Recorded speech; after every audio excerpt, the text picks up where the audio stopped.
Околу 45.000 пензионери кои покрај пензијата остваруваат и дополнителни приходи, ќе мора да се регистрираат во електронскиот систем на Управата за јавни приходи. Обврската ќе важи и за старите изнемоштени лица, но и за оние кои никогаш во животот немале пристап до интернет. Тие, како што велат од Управата, помош ќе може да побараат од мобилните даночни екипи. Ги охрабруваме граѓаните кои од било кои причини се спречени лично да се пријават во даночните канцеларии на Управата за јавни приходи, да се пријават на контакт телефоните на УЈП за регистрацијата, да се изврши во нивните домови. Поголемиот притисок на јавноста УЈП се пишмани па од обврската за електронска евиденција ги ослободи пензионерите кои примаат само пензија преку Фондот за пензиско осигурување, а кои немаат дополнителни приходи.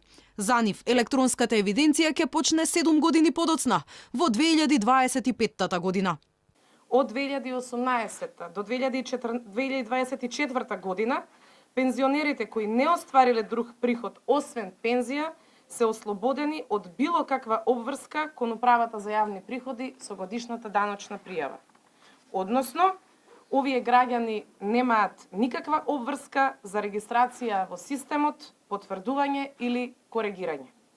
Инаку досега во даночниот електронски систем се пријавиле близу 300.000 граѓани или 1/3 од вкупниот број на даночни обврзници. До 31 декември 600.000 корисници ќе мора да се евидентираат електронски, а испечатената потврда лично да ја достават во една од подрачните единици на Управата.